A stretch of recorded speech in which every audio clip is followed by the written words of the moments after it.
got red lights on? Yep. All right, good.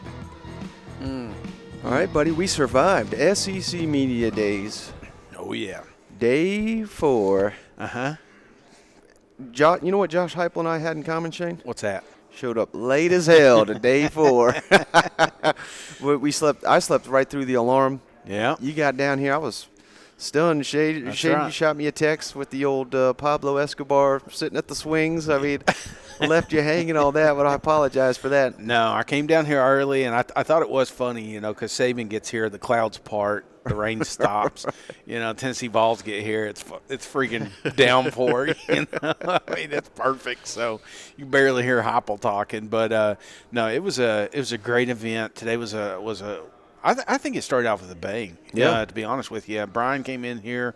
He had a lot of things to say, and the story got across, man. So, yeah, right out of the gate. Let's start there with the Auburn Tigers. Like you said, I love the fact Brian Harsin addressed the elephant in the room right out the gate. Hey, there's people didn't think I'd be here. Yeah. People tried to get rid of me. I'm back. That's it. You're in the boat or you're in the damn ocean. That's right. And they're in the boat down there on the plains. And that was kind of the message not only from Brian Harsin but the players.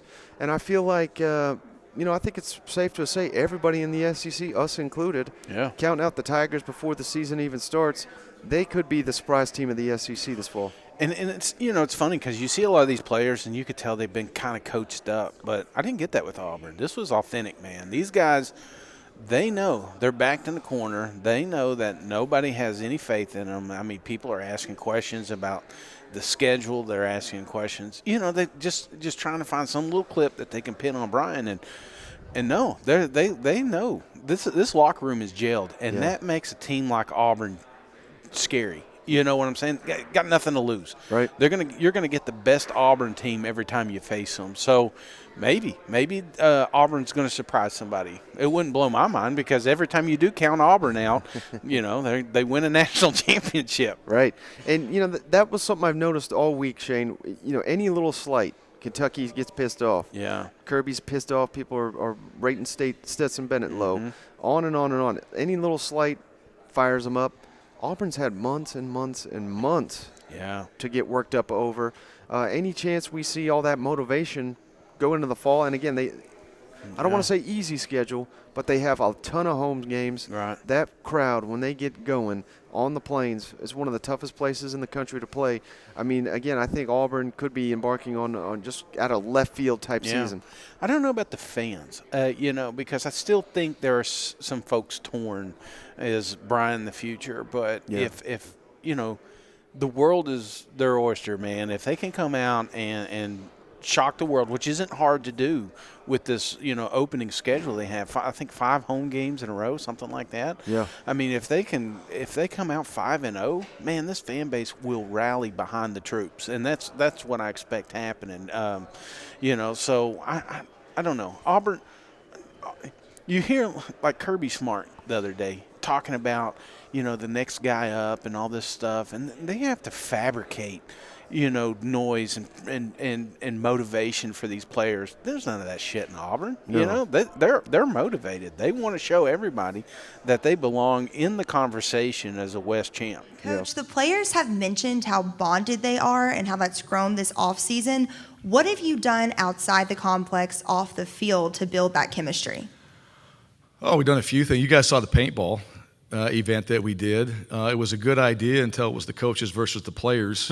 And then it became a bad idea, especially in the last game. So they all ganged up on us. But it was awesome. We had a great time. We also, we've been doing things. We've had these culture groups since I've been there, and I've done this back at Boise. So we have these unity groups, and we have these small culture groups.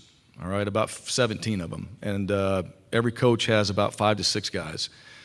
We're having players over to our houses for dinner. We're having those type of events. We brought a group in called the Program, which is a military group. And at the beginning, I don't know how excited the players were, but you're doing calisthenics, you're doing jumping jacks, you're doing things together, push-ups, but you got to do it perfectly, in perfect order, all together. And one person is leading, but you really find out that everybody is. And so how they teach and what they do is amazing. And our military is the best at these things, and that's why you bring them in to teach, all right, how do you build this cohesiveness? with the team. The next morning at 5 a.m., we're in the water with sweatshirts on, swimming. Some guys can't swim, some guys can, so you're helping each other, right? And some guys, feel very scared, but you've got all these people around you to take care of you. So, and we've had speakers come in. We're going to do more events as fall camp hits because, at times in fall camp it gets boring, so you got to keep everybody's attention. But it's things like that. But ultimately what I would say is the players have made a decision. I think the new players that we brought in have made a huge impact. I think our staff, because they know how important that is to me and how they've emphasized that, has been a big part of why our team feels much tighter than what it was. And I think that negativity is gone. I really do. I just think, one of the most sacred places that you can ever be is in the locker room. And sometimes, what I tell people all the time, we all have issues, we all have bad days, but once you verbalize that, everybody gets to experience it. So maybe it's just you, and maybe it's something you really need to take back before you blurt it out of your mouth. Is this something we can't overcome? Is this something that really needs to be said? Does it have to be negative? And I think, there's some people that were just naturally negative, and we don't have many of those guys any longer. That are that way. We have guys that when there's a challenge, just figure it out rather than, complain and point the finger at whoever, made that happen. So it's really a maturity of our team, the leadership of our team, some of the events that we've done, but ultimately it goes back to the players in that locker room. They've decided that this is who we're going to be. And when they decided that, it became a player-driven team. And now as coaches, just give them a good plan, don't spoil the talent, and let those guys go out there and prepare themselves for when we step into that arena and get a chance to play. Coach, Derek Mason ran a lot of zone concepts on defense last year. With Jess Schmedding taking over, what is this year's defensive identity going to look like? And second part, Vegas set the over-under for Auburn at 5.5 games initially, speculating that you are going to be an underdog to a lot of teams that you beat last year. What is the feeling internally about that and the message to the team? Well, first thing, so as far as schemes, and thank you for actually asking me a football question, all right? I do appreciate that. I just got done yesterday talking to some of the high school coaches in Alabama and got a chance to talk football and absolutely loved it. So scheme-wise, yeah, it really comes down to personnel. We'll play more man coverage. There'll be more man, and we did last year too. It wasn't zone. We did those things. Coach Mason does a great job on the defensive side, and we did those things. And a lot of it comes back to your personnel, how well we did it. All right, you got to go back and improve in some of those areas.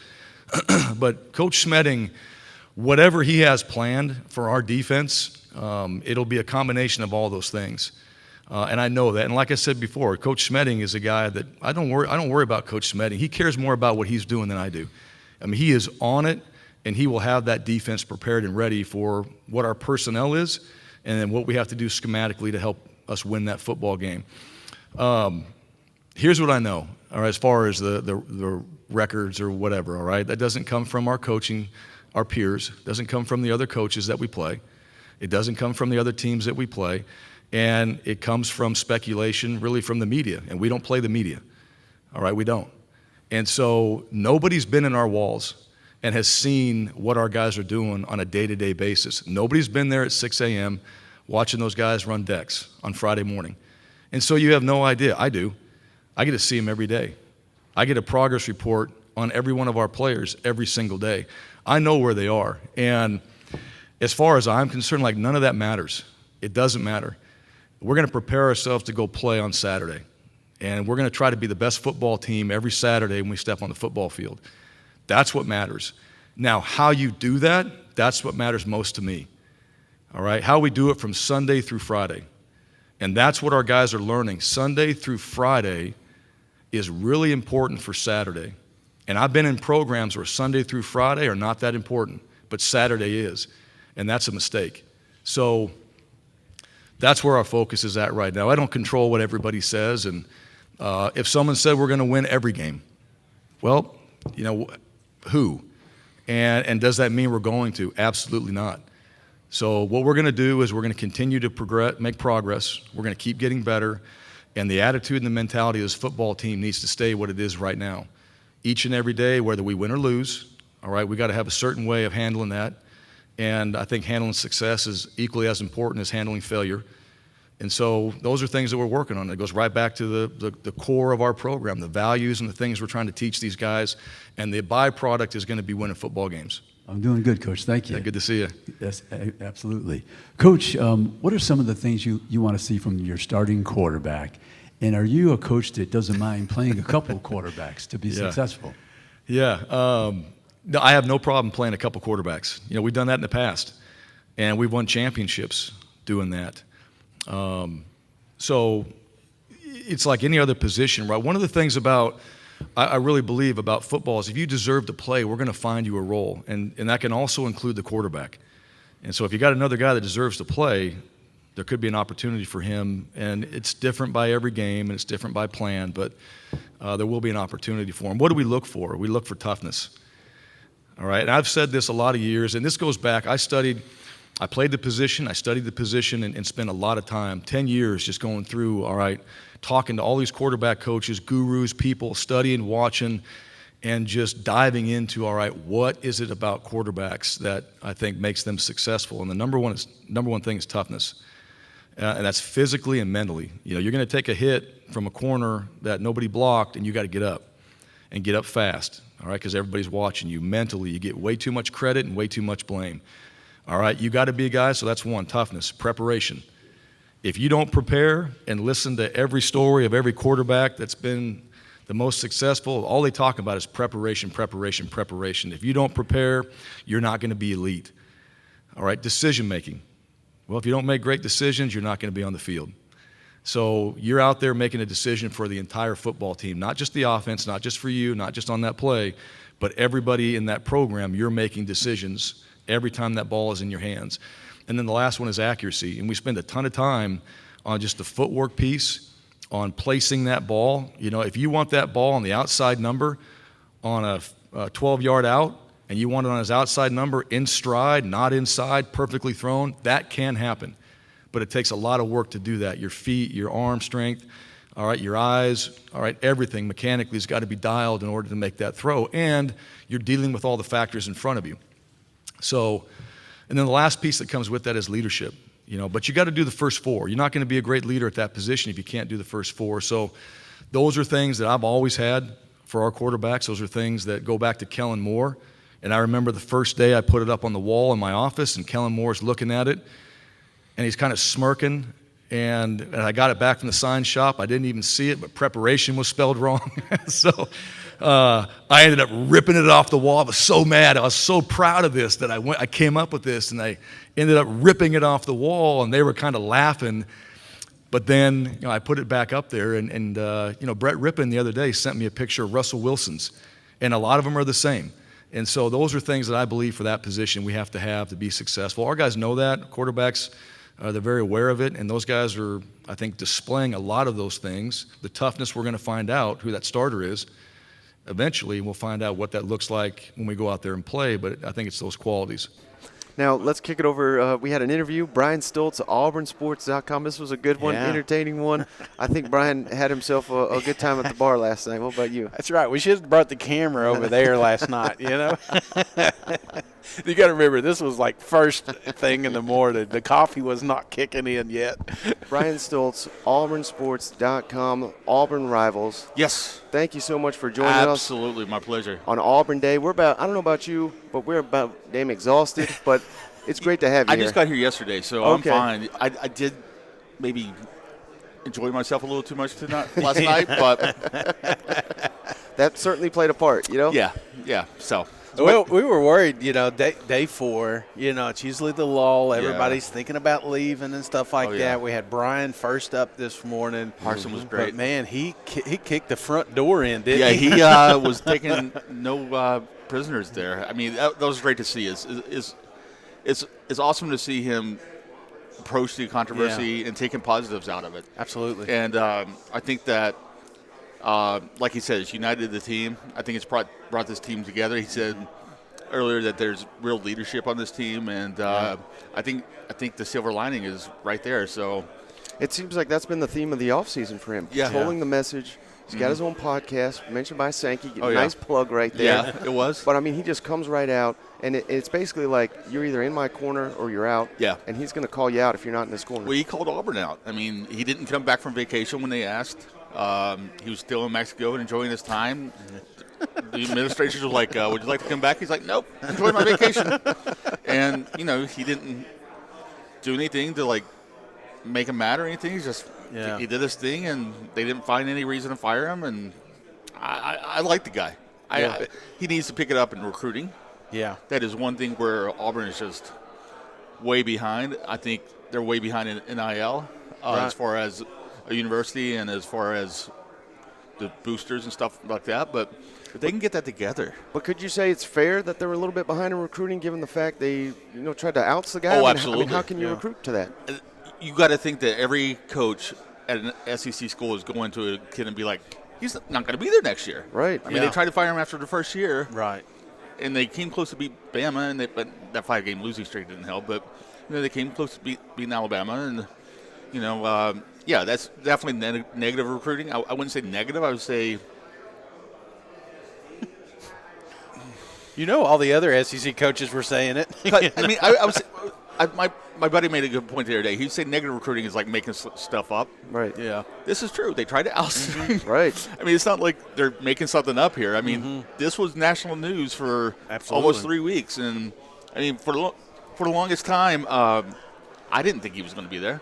Yeah. I mean, everything I was hearing was he's gone tomorrow, he's gone tomorrow, he's gone tomorrow. And tomorrow never came. And I hope he can pull it together because he's a likable guy. I mean, in person, he's very personable, very likable. His personality is starting to shine, I think. And the way he came out and just took control of the message, unbelievable. I love it. Well, we've not got to see them all. I got to watch a little bit of Tank in the small room and of course, Brian out here and then in the small room. And it's a theme. They're coming in here, us against the world. Absolutely. And you can kind of sense that, we're backed in the corner, but we're going to fight. In the history, that's when Auburn really thrives, is when preseason they're picked not to do well, and they're not going to be picked to do well this year. So that's when they really thrive. I mean, 2013 came out of nowhere. 2010 really came out of nowhere. 2017, they were kind of picked high, but not that high to win the West. But, that's when Auburn is Auburn. I mean, is when their backs against the wall, and they have that feeling that, it is us against the rest of the SEC. So, it'll be the big thing for them is the 5 home games to start the year. Yeah. If they get off to a 5-0, 4-1 start with wins over Penn State, Missouri. Got to beat Missouri, don't you think? Yeah, absolutely. At home. Yeah. And LSU. Who knows what LSU is going to be? I mean, they're going to have talent, but we don't know Brian Kelly's first year, who's going to be quarterback. But if they get off to a 5-0, 4-1 start, the fan base will be behind them. And, I mean, they're already behind them because of the whole controversy and how Auburn tried to Auburn everything up.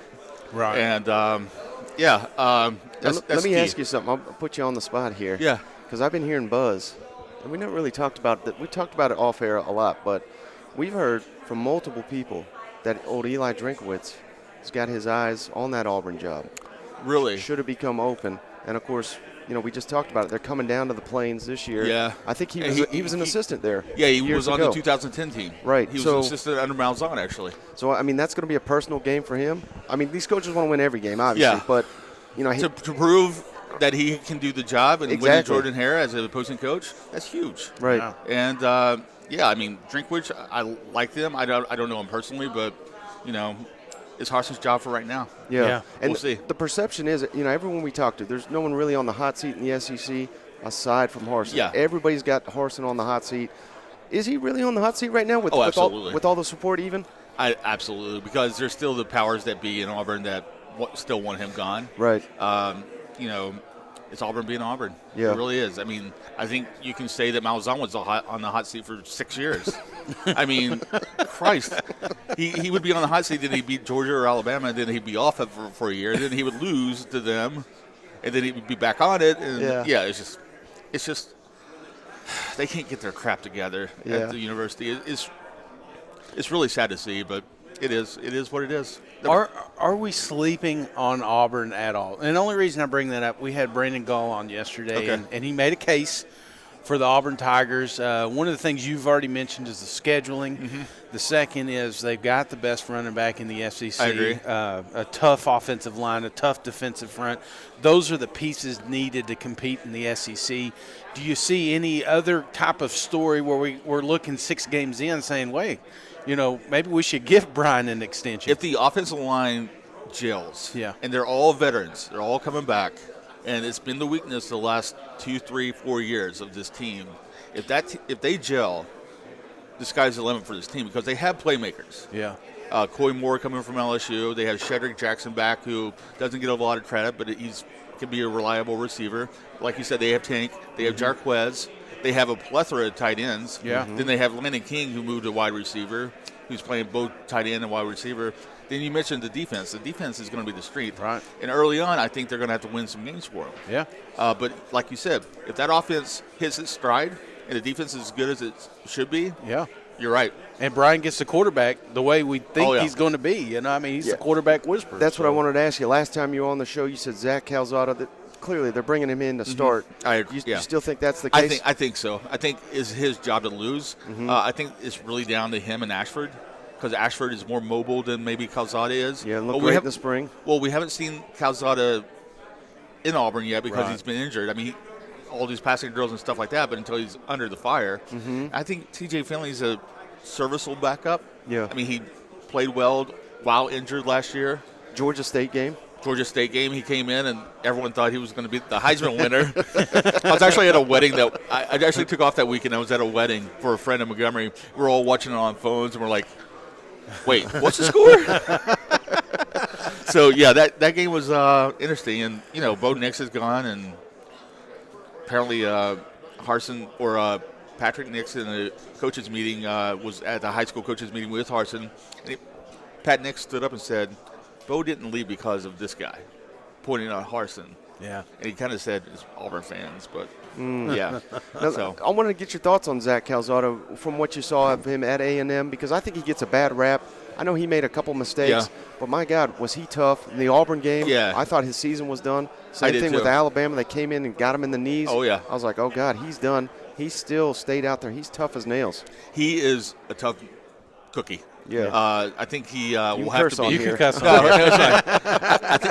I think he will be a great asset. I think the fact that he has that year starting in the SEC, he had a great game against Alabama. He had a serviceable game against Auburn, against a great defense that game. And I think if he gets the protection and the receivers step up, I think he has all the potential. And that Strong arm, yeah. cannon of an arm. So, it depends on what. I have to ask this one because I lost a lot of money this day.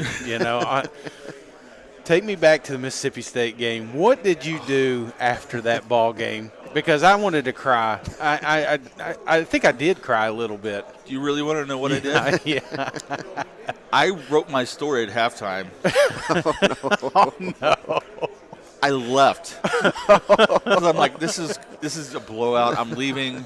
I got back to my apartment and watched the second half. And I'm like, what is going on here?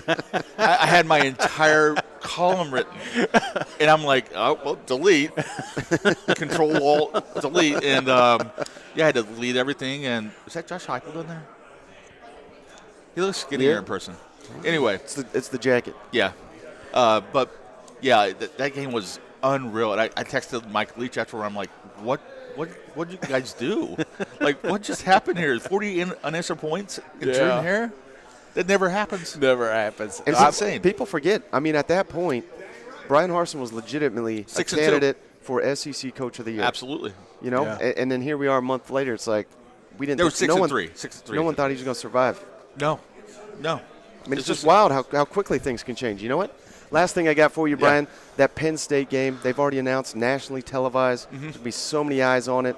How critical is that game for the entire season? I think that's the turning point of the season. Yeah. I think if they win that game, they'll gain momentum. Because that's going going to be into top Missouri. 15, top 10 Penn It's a State. sexy win. It is. Right. It's a very, very – and it's the first time – you might not know this – first time a Big Ten opponent's ever played at Jordan Hare. Yeah. Oh, It's insane. no, I didn't know that. I mean, Maryland's played there, but they were part of the ACC back then. Yeah, or whatever conference they were in, like the Metro. What book did you pull that one out of? I went back through the schedule. I'm like, has Auburn ever hosted a Big Ten team? You may be lying to me, and I had no idea. I'm like, oh, man. But Maryland came when Boomer Esiason was the quarterback back in the 80s. Okay. Really? Yeah. Come on, so, man. that game's absolutely crucial for them because they should have won that game last year in Penn State. Yeah. I wish it was a night game because Jordan-Hare at night is just spectacular. But it is the 2:30 game. I guess CBS, I'm guessing. And, the crowd will be pumped. I think they're going with the orange out instead of a white out like Penn State. And, I mean, they got two kind of worn-up games. I mean, San Jose State is not that bad. Right. I mean, they'll need to focus on that. Like, they don't want Georgia State to happen again. Right. But, that game will be huge, and they need to not give that quarterback 10 seconds to throw the ball again like they did last year. I think that's so because Derek Mason was, what would you call, hesitant to rush the passer last year. So, and now he's at Oklahoma State, taking less money, which I don't understand, but I guess it was a Harsin thing with him. On your way out the door, Brian, tell the audience where to follow you and all the work you're doing. AuburnSports.com, part of the Rivals Network. And follow me on the Twitter at Brian J. Stultz. And my DMs are open if you hate me. Perfect. Thank you for your time. All right, next team on the docket, Shane, the Tennessee Vols. Yeah. Like I said, showed up late due to weather, but I think the biggest thing I got from the Vols, yes, we know expectations is it's the annual cycle with the Vols, but Josh Heupel and Hendon Hooker, they seem to be embracing it, and something that we talked about off air. I don't think there's enough being said about all these players. Yeah. The guys that are here, like Hendon Hooker and Cedric Tillman and Jamari Small and Trayvon Flowers, on and on and on, that we were discounting a year ago. Yeah. Now they're borderline superstars. They could be even better this year. Right. And there's tons of guys on the Tennessee roster we're not even talking about now that could be superstars this time next year. And when you think about Tennessee Vols, nobody was talking about that receiving core last year. Me and you talked about it a little bit a few minutes ago. Two guys in the NFL. Now you got, Cedric Tillman, obviously going to be playing on Sundays. And there wasn't a conversation this time last year, and now we've got a full off season, another full off season of Heupel offense put in place. You got a quarterback that knows the system. He's coming in. There's no more question marks at who's throwing the ball back there. Right. I think that helps the receivers around her. You got transfers coming in. You'll hear if you get onto our YouTube channel, just about every one of them was asked about Brew McCoy. There's plenty of talent, and that's one thing that Heupel has shown us in the short time that he's been here is that he has taken some of these 3 and 4 stars and made them NFL talent. Yeah, and of course, it all starts with Hendon Hooker, the star of the team, correcting mistakes. Doesn't make them twice. That's something Josh Heupel said about his star quarterback, taking his game to an even new height. And again, could be, I don't want to jinx it or anything, but could be like a Heisman-type dark horse here heading into the season, depending on how well the Vols do, don't you think?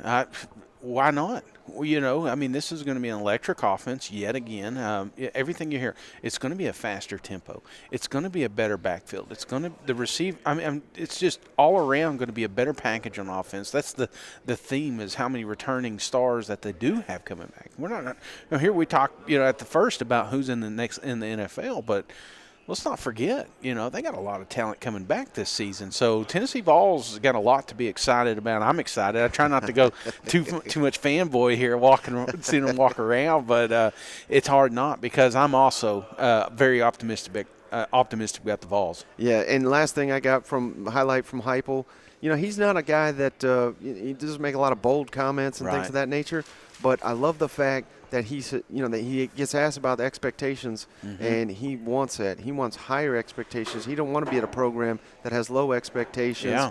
And I think that's previous Tennessee coaches have run away from that. Absolutely. I'm specifically thinking old Butch and everything that comes with that.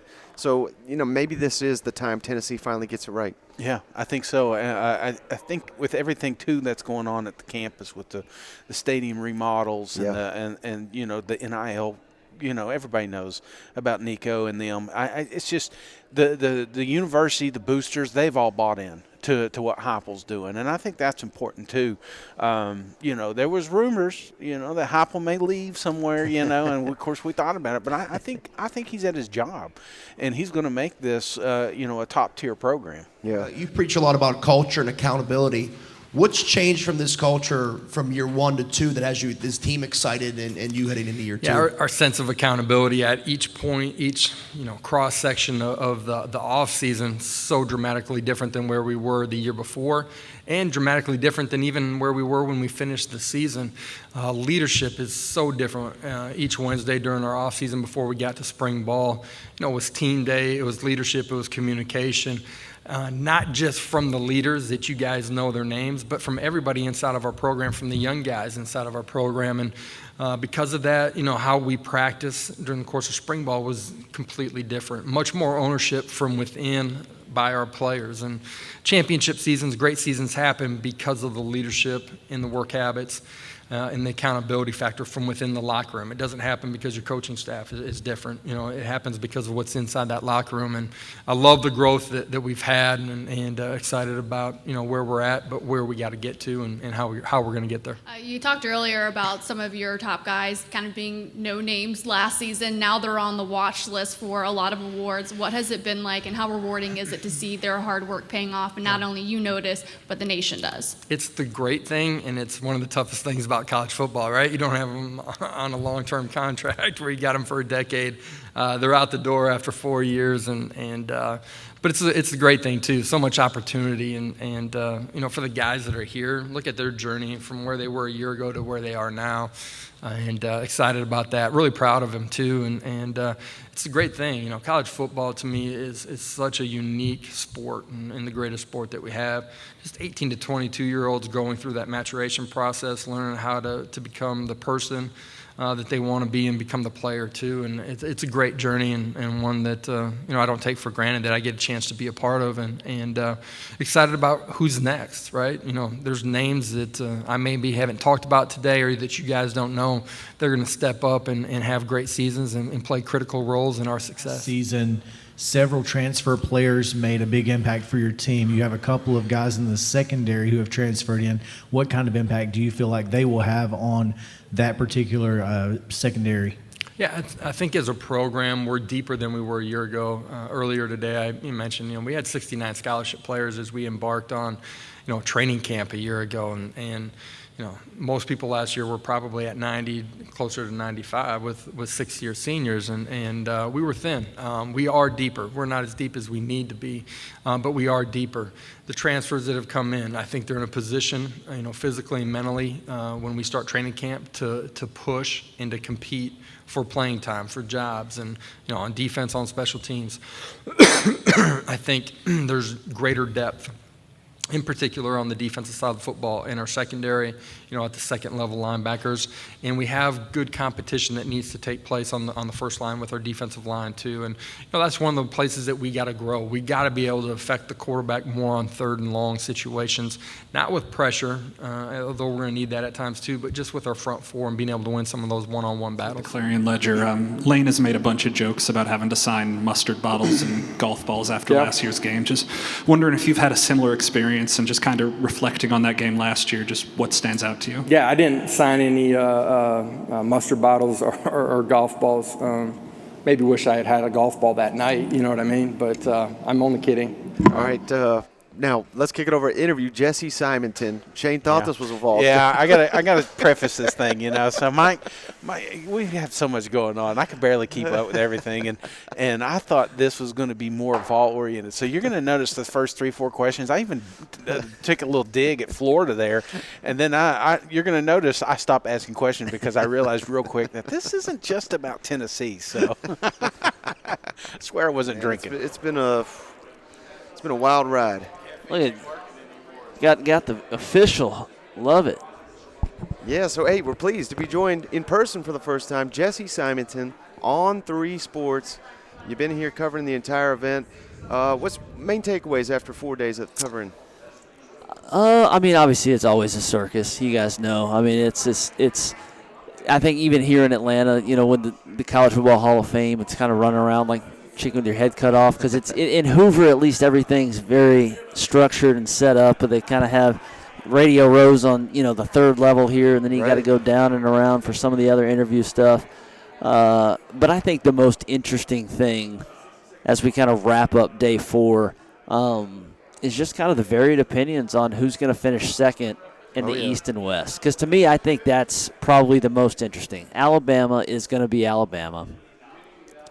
Georgia is going to be Georgia. And I'm of the opinion that those two are definitely going to meet again, for the third straight year in the SEC championship game, or third time, I should say, in the SEC championship game. But who finishes second? I'm someone that I believe Tennessee in the East. To me, I think if the pieces can come together defensively, and that starts with the back end, the secondary, Trayvon Flowers is here, but he's just one guy. How many corners do they have? Who's healthy? Which of those transfers, is it a Wesley Walker or a Turrentine that can kind of, help stabilize some things in the back end? Because they're going to score points. And so it's how many stops can you get in a game that's going to matter. Obviously, a lot of folks like Kentucky. A lot of folks also are optimistic about South Carolina. The Kentucky argument makes total sense to me in terms of scheduling. Their schedule is just put it next to Tennessee, and one certainly looks much easier than the other. I have Kentucky number 2, but I'm not saying that Tennessee won't beat Kentucky. It's just the rest of their schedule. I just like their path a little bit more than I do Tennessee. Yeah, and Tennessee's had Kentucky's number. Even with Tennessee's struggles in recent years, they've kind of had Kentucky's number. It's kind of been this little Florida starting to struggle against Kentucky. Mm-hmm. Tennessee can't beat Florida, but the Vols can beat the Wildcats. It's kind of this whole little Bermuda Triangle of the SEC East there. No, speaking of your point, Tennessee, Kentucky, I'm the only one, I think, at this whole event. I got Florida number 2 in the East. And we even had Explain yourself, SEC Mike. We had a Florida guy up here. He basically made us shut down the podcast when I said that. But, all right, so they host Kentucky. I know it's early, but I think that's a game where Florida all off season, that's the one they're going to be circling. This is why Dan Mullen's not here anymore, because he kept losing to damn Kentucky. We're getting them in Gainesville. I think Florida can get that win. And when it comes to Tennessee, hell, I mean, we do this every other year. This is the year Tennessee's going to beat Florida at home.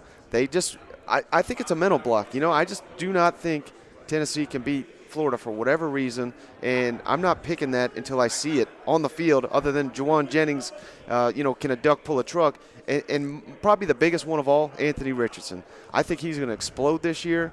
Billy Napier, 16-3 overall record in one-score games. I think Florida's going to play defense, pound the ball, lean on Anthony Richardson to make 5 big plays a game, and pull in some of these one-score games. I mean, again, you can certainly make that argument. I think that I'm as high on Anthony Richardson as anybody. Right now, it's all potential. Right. We haven't seen it. There's a lot of SEC quarterbacks like that. Will Levis is like that. Spencer Rattler's like that. I think the concerns with Florida is what kind of surrounds Anthony Richardson. I don't know how much speed they have on the perimeter, and that's going to be a problem later in the season. Their schedule's hell, too. I mean, they play A&M and LSU this year, so that's not going to be a whole lot of fun.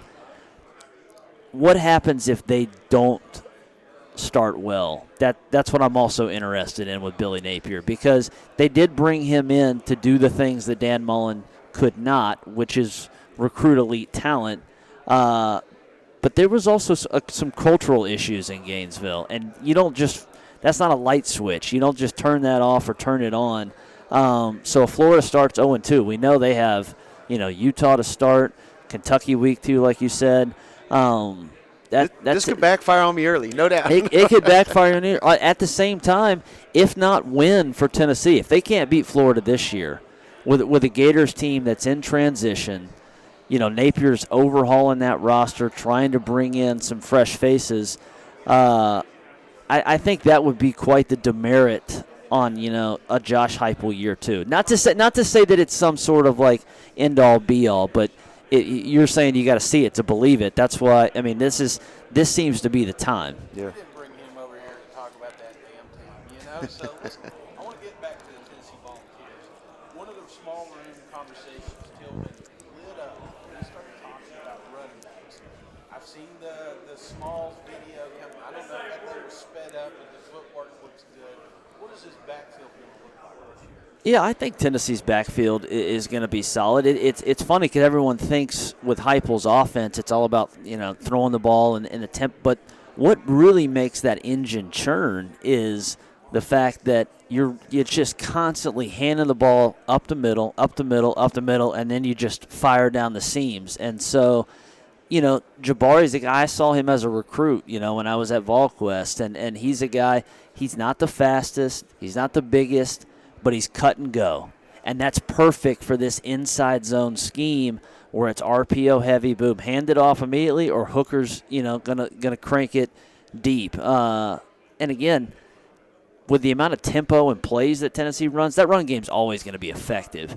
I do think they would like to have it be a little more explosive. We saw it in flashes. Obviously, the one kid's not here anymore, transferred out.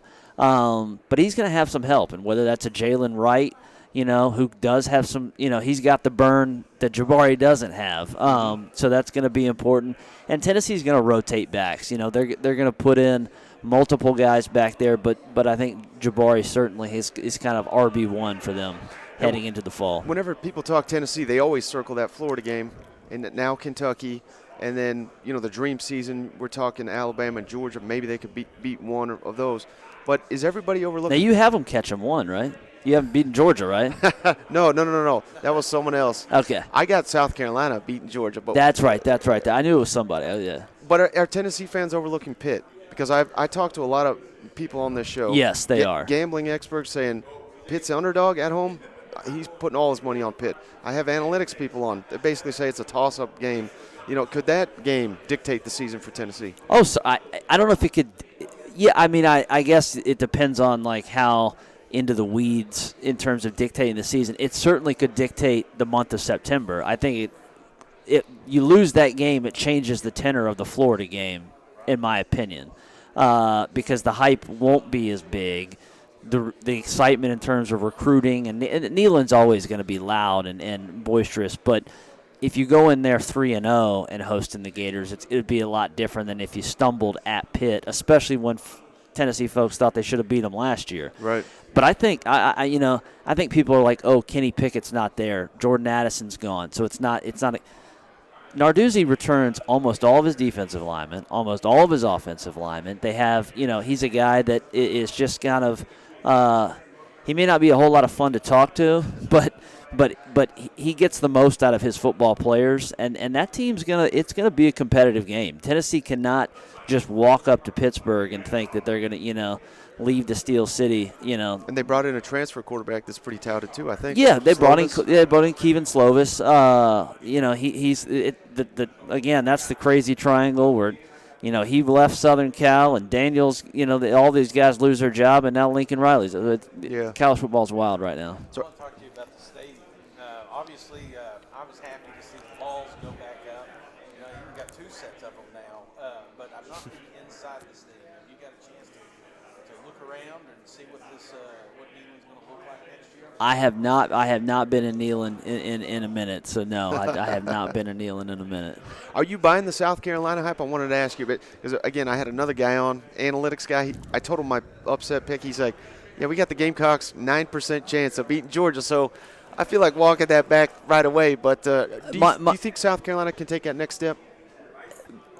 My kind of off-season viewpoint of South Carolina has not really changed in terms of I've gotten to know Shane a little bit, and I do think that he is. I wrote a big column on it earlier this week. I think that he is the perfect personality for that job. He's unabashedly Shane Beamer, and it's a little corny, and it's full of boundless energy, but it's what needed to happen in Columbia to kind of change the culture and the characteristics of that football team, and we saw it come to fruition in year one. I mean, they were a 2 or 3 win team, picked to win only 2 or 3 win games. You win 7, but the margins are so small. And so even though Spencer Rattler's there, even though they have a bunch of other transfers that they're really excited about, I think they could be a better team with a worse or same record.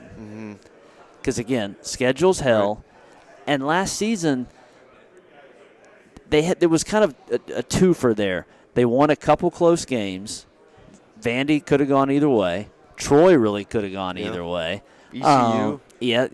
Another one.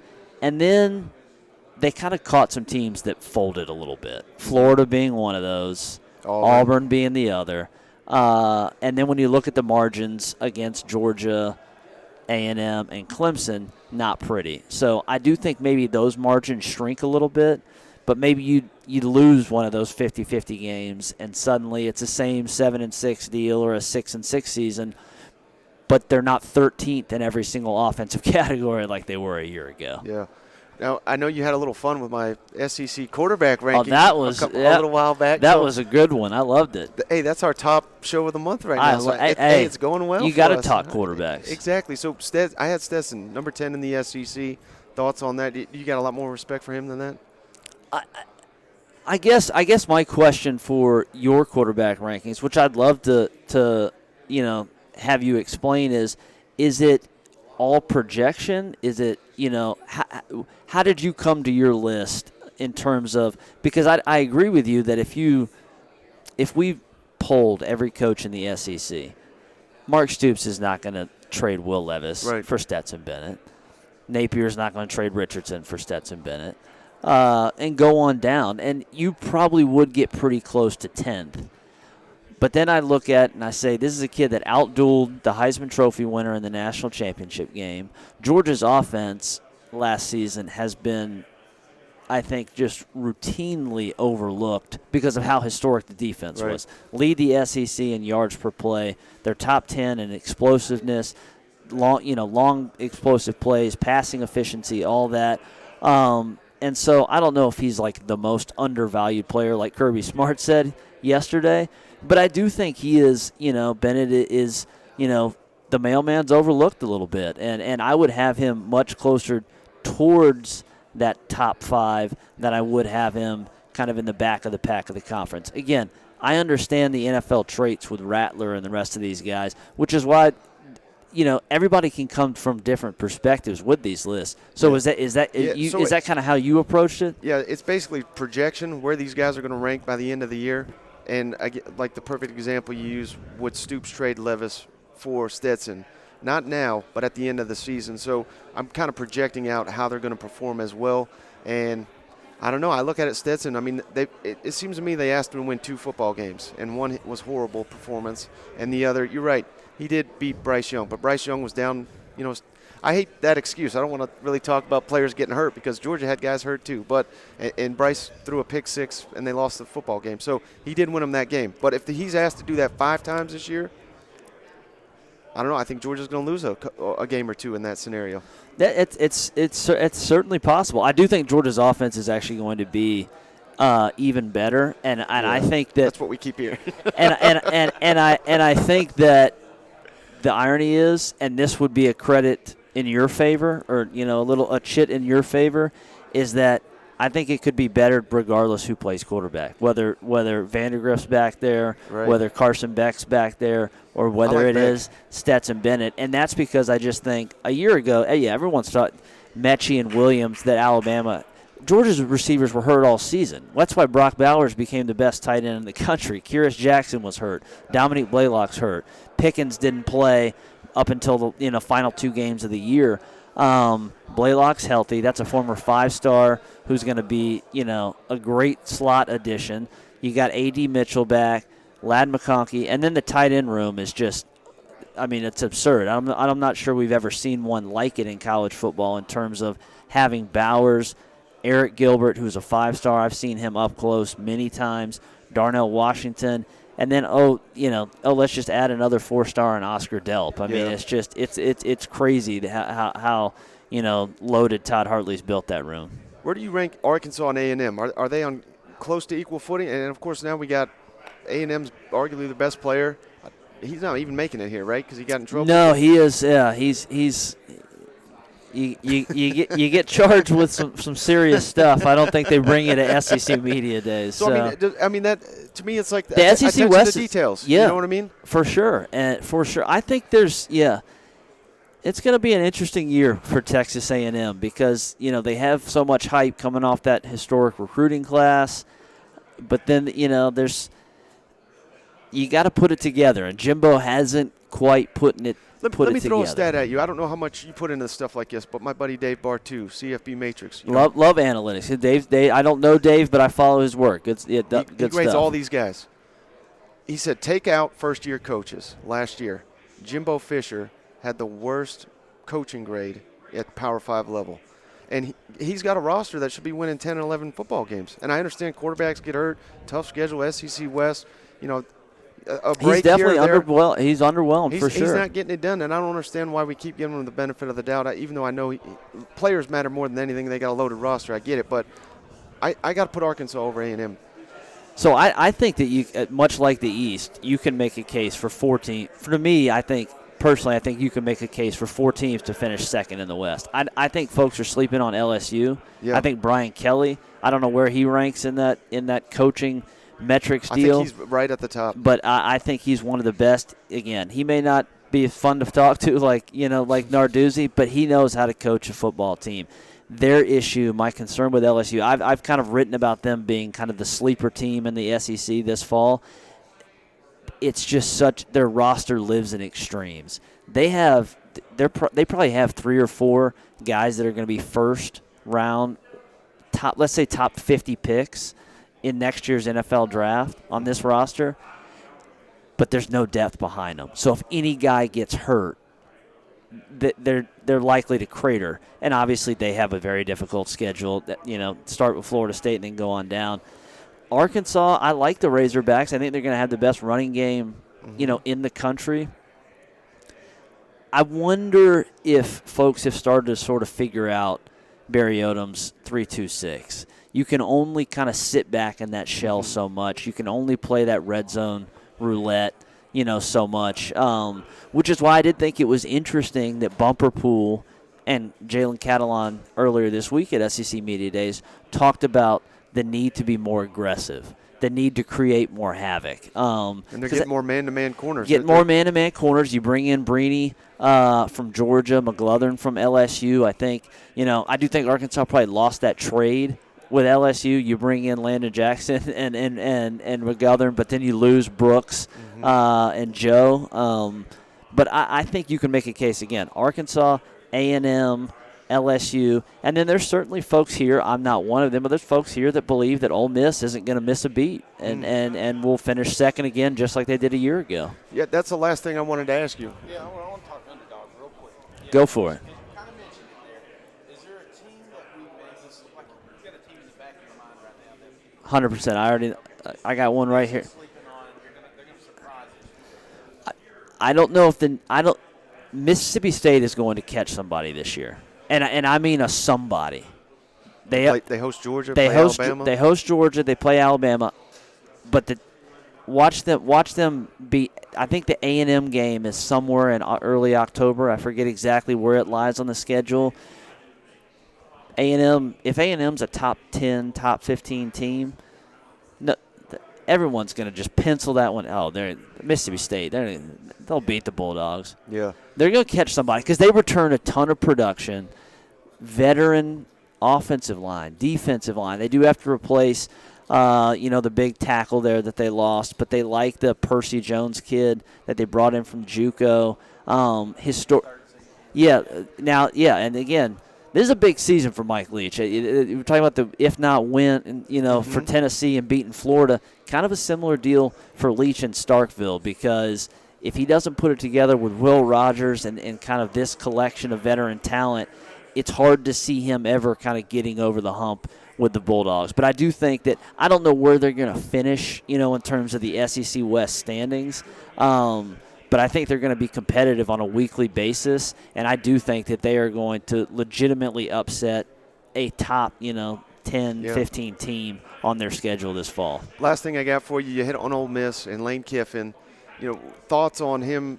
He's going about it a unique way, building through the transfer portal. I think it's smart in one hand because, maybe he can't compete in high school recruiting with some of the West powers. Or he doesn't try. But, well, that's true. But also, he'd have to do it every year. So I'm trying to get you to go maybe a little bold here. But if Ole Miss, let's say they are 10 wins again, Lane Kiffin, do you think he's looking to get out of Ole Miss? Yes. Yeah. I think he had wandering eyes this offseason. Right. And Miami, Florida, maybe?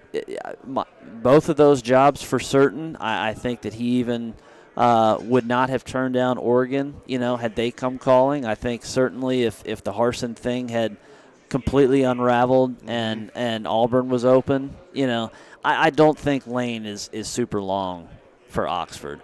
As for his philosophy in terms of these Rebels reinforcements, recruiting through the transfer portal, I think even Lane has been kind of open or at least honest this offseason. He continues to use the same metaphor, so it's a little old now here at SEC Media Days, but his whole basketball analogy of that, you can have this great team on paper, but how does it kind of come together? I think that's a legitimate concern. Now, it's not to say that it won't. It's not to say they can't find cohesion and kind of build that chemistry. But everyone wants to make that comparison with Mel Tucker and Michigan State. Look at all the guys they brought in. That's true. Mel Tucker did, and he got a $100 million contract out of that. I mean, it was a hell of a move for him. But the difference that people forget is that Mel was there for a year. He already had the investment of the rest of the roster. And so those guys were able to then kind of immerse themselves with these reinforcements. Whereas Ole Miss is turning over so much, they're expecting upwards of 20-something people to be starters. Right. Those are now just the guys. It's just, all right, well, new name, put them up. We'll see. I love some of the guys they got. I think the UCF kid at wide receiver that Tennessee really wanted is going to be awesome I like in Michael that Trigg. offense. Trigg's going to be awesome. Definitely a concern for me that Dart couldn't outright win the job this spring. And from what I understand, he's getting huge NIL money. How does that factor into Lane's decision? Yes. It's a lot of questions They there. got a lot of guys getting that are getting huge NIL money. It's funny. Lane has made a lot of complaints about it, but I behind the scenes, I've heard some major numbers associated with Ole Miss. So it's a fascinating season for the Rebels because does Lane want to be there, or how does he? He definitely wants to be there. How long does he want to be there? People are also overlooking just the absurd production that Matt Corral has had the last two seasons. Was not just as a thrower. This is a guy that was running the ball fearlessly, had the locker room, fully on his back. And I think it was 2 seasons ago, led the entire nation in all-purpose yards. Last season was right up there among the tops of any quarterback. That's tough to replace. And you don't just, that's not just, a rinse and repeat by just slotting in a guy, even if Jackson Dart was a 5-star. Well, thank you for all the time, Jesse. Can Absolutely. you tell the audience where to find you and all your work? Find me at On3, SEC writer at On3. So lots of columns and coverage this week in Atlanta. Be happy to hop on with you guys sometime this fall. Absolutely. Thank all right, then hopefully we get him. But Trey Wallace, Outkick.com, I know a great SEC insider, knows that Tennessee program through and through, Knoxville-based. This is really good chat here also with Trey Wallace. 5 minutes with Trey. Trey Wallace. Something like that. Prime time. And if I'm looking down, it is what it is. A lot of stuff going on. No, you go ahead, brother. Yeah, Outkick, of course, senior SEC writer, wrapping up SEC Media Days. We grabbed Trey off his table. That's it. Because Shane's got to go eat. He's got to go gamble.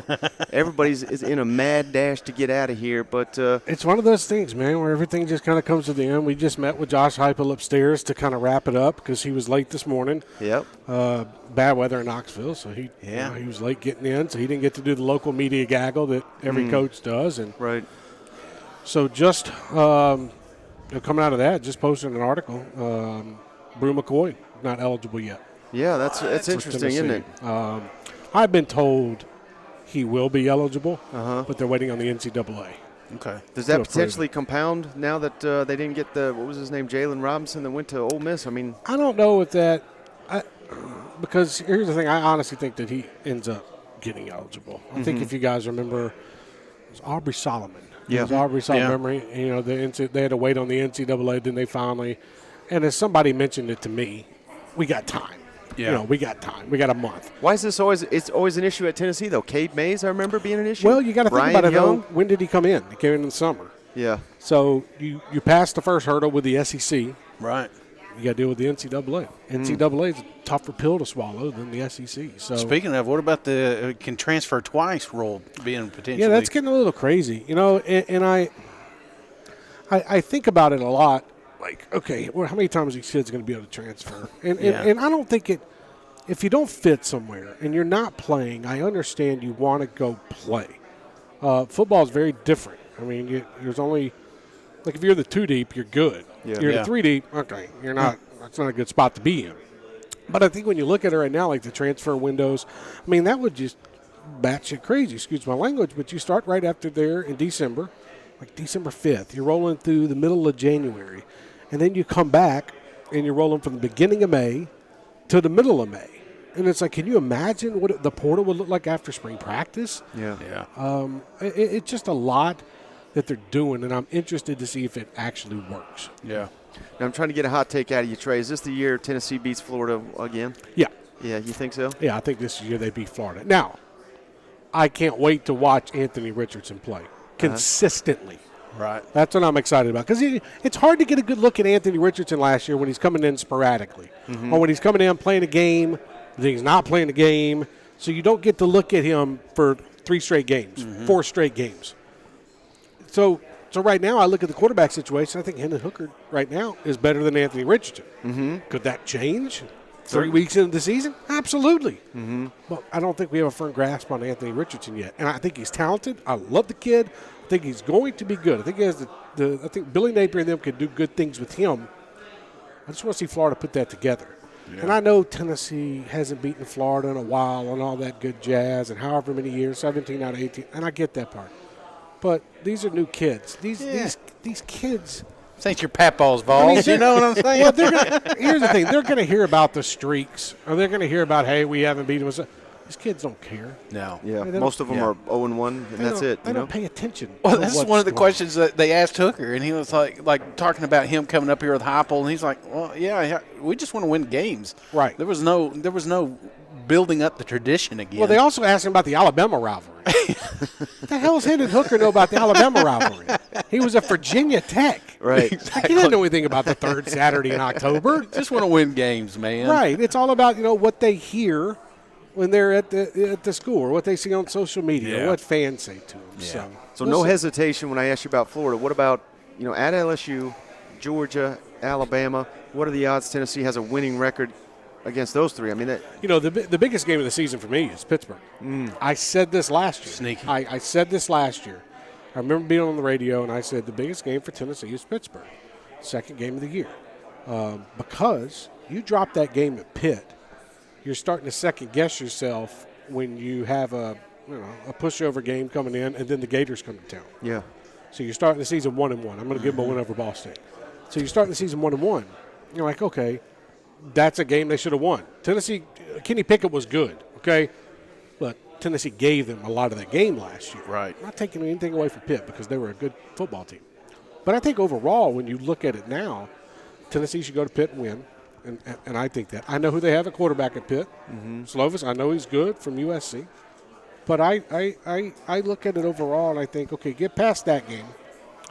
See what you do against Florida. I think they can win it. I'll pick Tennessee to win it right now. But then it gets a little crazy, because you're flowing in the Georgia, Alabama, Kentucky. Yeah. I love Will Levis. I like Spencer Rattler. So these are going to be interesting games. Like last year's Tennessee-Kentucky game. I was there. I was covering that game. It was crazy. Like that could have gone either way. Who knows what happened if they called a face mask on that play. But Tennessee, came out of the gates, 2 touchdowns, bam, bam. That's why they won the football game towards the end. So, I think, the chances of Tennessee beating a team like Alabama or Georgia this year, they're slim. But don't tell me Georgia's not beatable. Yeah. I just there's something about it. You get Stetson Bennett off his game a little bit. Here's the biggest thing you do. You take away the run game. Yeah. Make Stetson sling the ball 25 times. I know he can do it, but let's see him do it again. Right. he had such a good core around him last year. Yeah. And running backs. Like, think about the running backs he had last year. They're all in the NFL now. It's crazy. And the wide receivers and the offensive linemen and your defensive linemen. I am a believer that these powerhouse schools can continue pumping out talent like we've seen with Alabama. But this is kind of like this would be the first year Georgia's won a title, and they're having to back that up. Yeah. I want to see what that looks like first. Last thing I got for you, Trey, the defense for Tennessee. Everybody points to it, says, look at these stats. They're terrible. And obviously they're not great, but I really did think Tim Banks did a hell of a job with what he had to work with. They were lacking depth, lacking elite players across the board, not a lot of difference makers. They've added pieces via the transfer portal. They've added some promising freshmen. Do you think that defense can at least make a marginal improvement to help a winning Tennessee team? First off, it's got to start at linebacker. I think the secondary's, you got to replace Alontae Taylor. Theo Jackson. They have guys. Trayvon Flowers, Tank McCullough, Christian Charles. I could go on. Yeah. The biggest thing to me is linebacker. What you're doing with Jeremy Banks, Juwan Mitchell, Aaron Beasley. Besides some younger guys coming in, you're pretty much rolling the same crew you had last year out on the field besides Mitchell, who got hurt during the season with his shoulder. That's the scary part to me. How can they get to the ball? How can they get to the outside? And maybe they have worked on that. A healthy Juwan Mitchell, let's see what he's like this year. But I think overall, when you look at it, linebacker scares me the most just because of depth-wise. Because there were times, guys, last year where Tennessee was rolling out Solomon Page. Nothing against Solomon Page, but you're going up against stout offensive lines from the SEC and 235-pound running backs that could knock you off your block. Right. I just think Tennessee's got to shore up the linebacker spot, defensive line spot. They got enough guys. Yeah. I'm not talking about the edges. I'm not talking about Barron. I'm not talking about Young. I'm talking about in the middle. They got enough guys. And I've always said this about Tennessee over the last 2-3 years. And y'all can decipher what I'm meaning by this when I say it. I'm going to use letters. They don't have an FU guy. Yeah. When I say an FU guy, they don't have a guy, Jordan Adams. Somebody you line up on that defensive line that you know is going to make a play.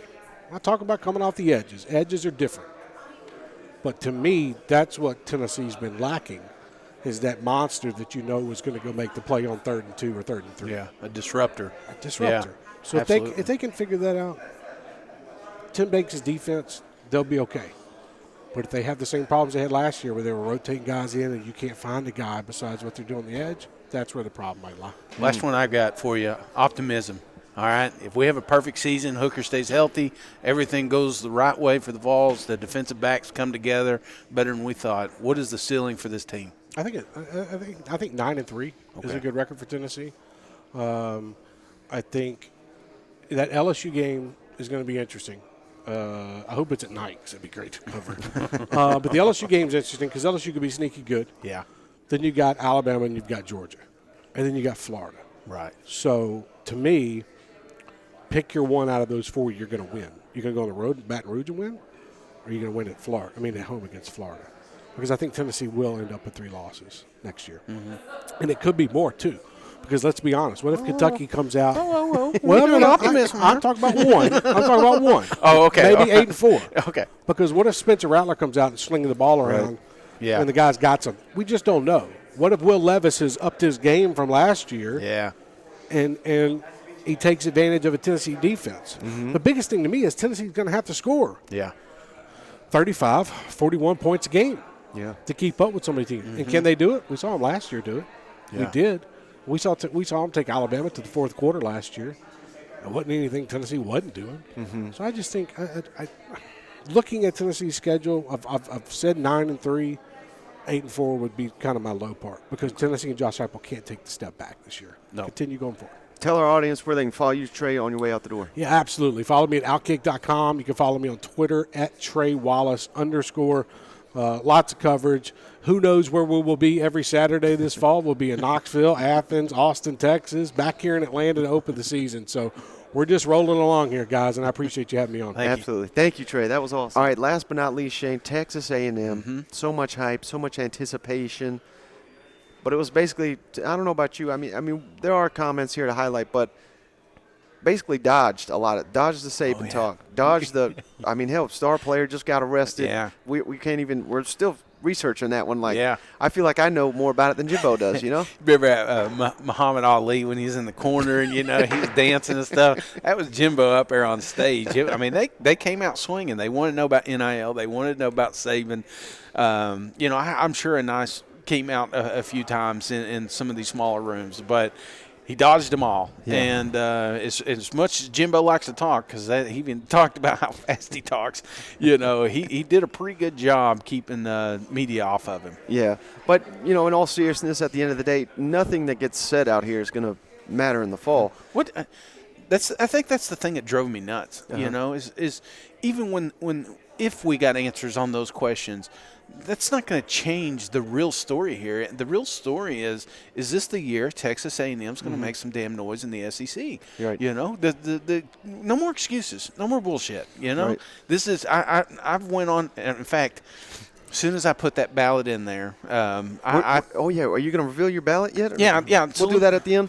Yeah, I want to do that. Let me just go ahead and knock this one out so we can get it over with. Texas A&M, I got winning it all. Okay. Whoa. Yes, I do. I got them not only winning the West. I'm clipping that up. I got them winning the SEC championship. As soon as I submit, an hour later, I find about a Nice, and I'm like, how do I get back in there and change this thing? So, I joke, but. This is the year, man. I think you got the monkey off your back with Saban, and I don't want to hear the excuses. And it felt like this was just noise for A&M. This was, this should have been a business trip. We're here to do a thing, and that thing is win a championship. Well, to your point, what I was trying to say, I mean, I give Jimbo some hell for ducking and dodging and diving and ducking, but they've got the players to get it done. Right. They've got all the talent in the world. I know everybody thinks it's going to be Alabama, and it very well could be. Yeah. But A&M has got all the pieces. If it's Max Johnson, Connor Wigman, Haynes King, if one of those guys breaks out, then A&M has the pieces, like you said, not only to win the West, not only to win the SEC, to win the national championship. But they got to get it done. I'm just kind of tired of hype and anticipation. I need to see it on the field. Yeah, that's it. It's just we've been talking about it all off season. We've been talking about it for 2 years now. Yeah. They paid Jimbo a lot of money. They're getting the players that they need. It's time to put up or shut up. Right. And if they can't get it done this year, then maybe we talk about hot seat. You know what I'm saying? Seriously. Yeah. If they and there's a lot of people already talking about the games that Texas A&M is going to trip up on. Right. We shouldn't be doing that. Not with this roster. Coach, at this point, what position group are you the most confident in, and maybe which position group do you feel like still needs the most development? Well, I don't know if any of them you're totally confident, but I really felt in the spring, I love the development of our offense and defensive lines. I really thought, which some of the hard times and things that we went through last year with injuries, like having to play a true freshman center like Bryce Foster, who'd never played center, and missed half of camp because of an injury. Playing Deuce Father as a freshman at right tackle in this league, blocking guys like Will Anderson and different guys that you go against. I mean, high-quality people, which were very tough things to do and all throughout with all the other guys. But I think that really turns into a strength for us this year. I really do. With Layden, and I think Trey Zoom was the guy who would have played last year but was injured, had a tremendous spring. And then whoever we decided to left, we got Moko and some of these other guys that are coming in to play at guard and the different things we have. I really think our offensive line took tremendous steps in the spring, and I really loved what I saw, the physicality, the size, but the knowledge. And the things we did. I think the defensive line, I think there's some really, even though we lost a lot of players, I thought they really did a great job in the spring. And getting McKinley Jackson back this year, who played last year with a hurt shoulder the whole year, knowing he'd have surgery after the year, and getting him back fully healthy, I think, is a difference maker. Isaiah Rakes, Shamar Turner, moving him inside and doing those types of things, along with, and different guys we have, Tamise outside, Fidel Diggs, who I thought, jumped out at spring for us. I mean, once he got his opportunity, he was behind some really good guys, but we knew he was going to be a really good player, and him jumping out. Anthony Lucas coming in early, and then plus all the other signees we have in that front group. I really think those groups are excited.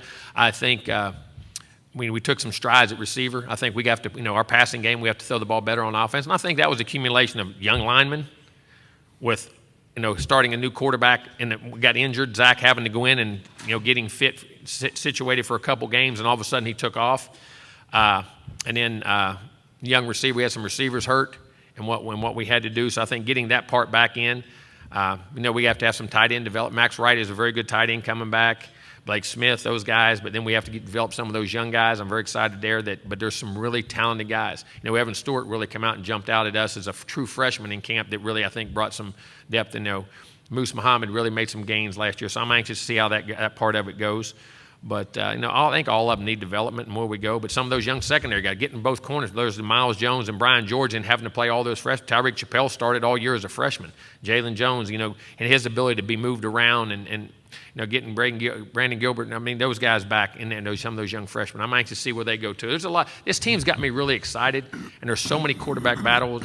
Competition battles going at quarterback, but other player. Everybody talks about the quarterback, but there are a lot of them across the board with very talented guys. And when you have talent, that's what creates greatness. And what I mean, daily on a basis, you have to create habits to play at a championship level where somebody takes your job.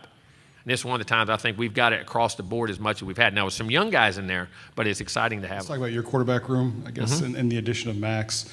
What is your team, or how does your team complement his play style, and how is he fitting in with y'all? Well, I think the one thing about that, our offense is very versatile. We've used mobile quarterbacks. We've used drop-back quarterbacks. You go back to my history, probably more drop-back guys than mobile guys, but we can use the mobile guys when we had Kellen and different guys, even Matt Flynn when we were down there a little bit with Matt and some of the things he did.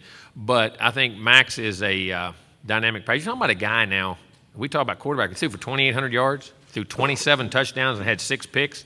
Those numbers are – I don't know if there's anybody in the league besides maybe Bryce and a couple others. Maybe Bryce. I don't know if anybody has better numbers returning. I don't say that. I'm just going off the top of my head. But be very capable. And played a whole SEC schedule, won games, brought guys back, big. And I tell you what he is. He's a much better athlete than people get. Think of him as a pocket guy, but he can run. He can run the football. He's a very big guy. So, and then for the room, I think, but Haynes King is a guy who played an outstanding game the first game last year for us. Very talented with arm talent, can run, throw, tough, and has looked very good, especially just both those guys. And then Connor Wegman, who I think was as good a player as a quarterback as it was in the country coming out. His fresh, is a true freshman for us. So I think we're very dynamic in our room. I think we have a lot of ability, a lot of different things that we're capable of doing. And, I'm anxious for the competition. And as you saw last year, to have depth at quarterback is critical. And I think there's room for – and keeping quarterbacks now is hard. It really is.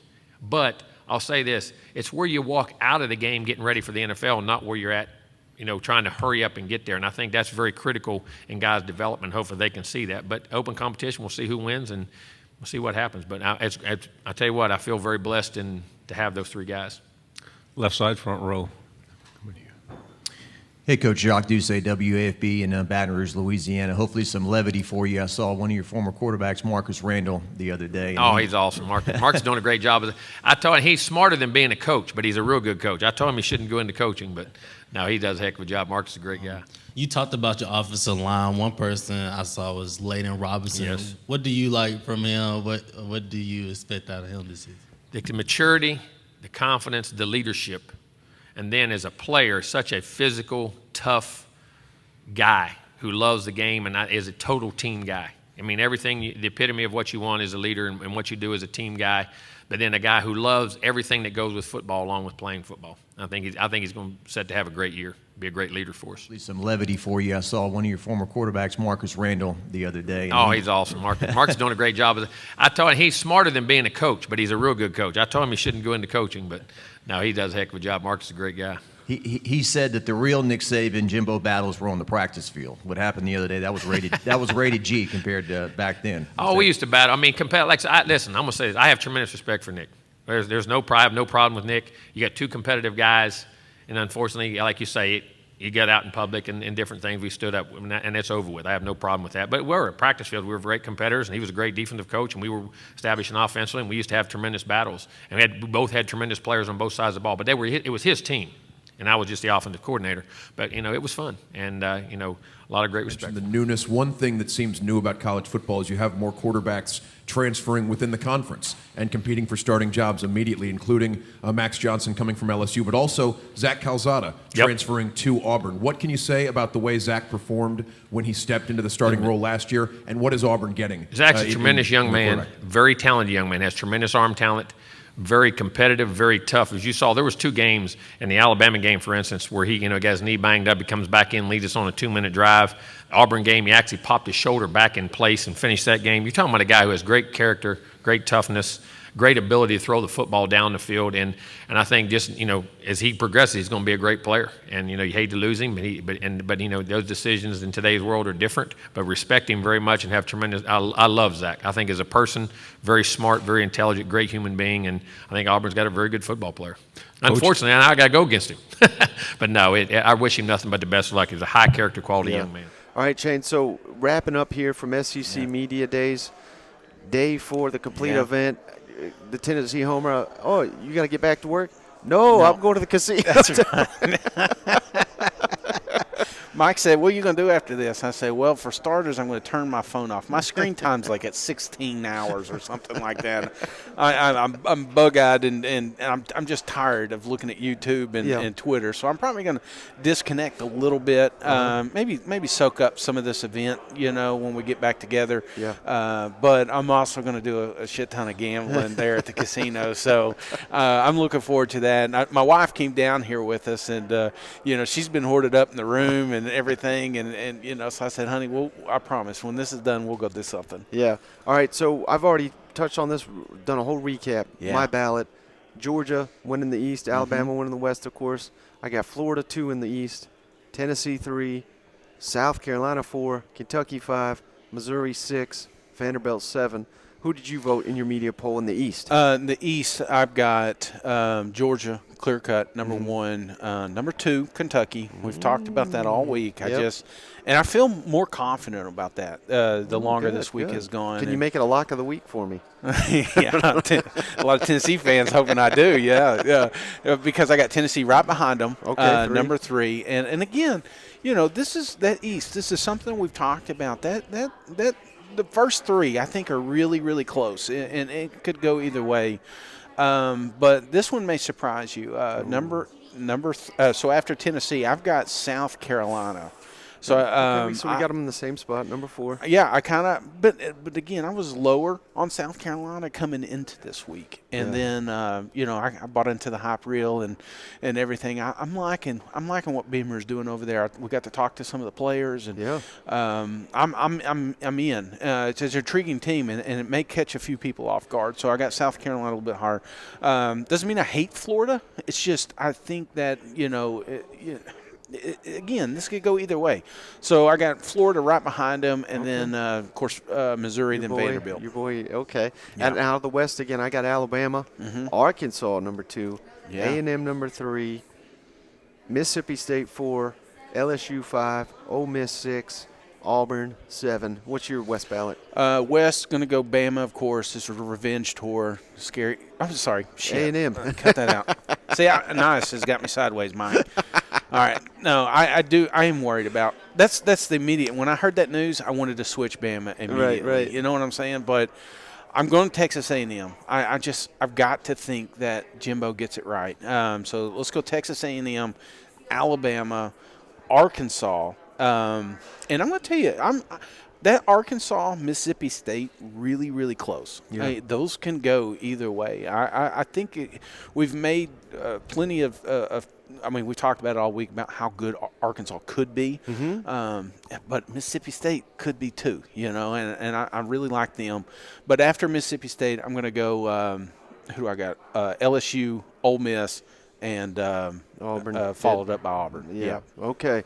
Well, any closing thoughts here, SEC Media Days? I know you're ready to hit the road. Yeah, I think we all are. Well, those predictions are probably wrong. Of course, they're never right. And if I've got your team really high, you should be worried. And if I got them low, you should be put some money on them. So you should also be going to the casino. So, no, this was great. It was a whirlwind, and it was a lot to take in. And like I said, I think we're going to be having conversations about this week for many weeks to come. Yeah. Because there were some programs that came in here with a narrative, and I came away thinking higher on some teams and lower on some others, you know. So I just appreciate everybody that took the opportunity to sit down with us, tell us about their teams. You know, it wasn't easy getting all these names together for you guys, and not to mention all the hard work, because as soon as I'm done, man. I'm going, you know, I'm grabbing a beer or something like that. Mike's got to go to editing, so I appreciate all the hard work that you put into this.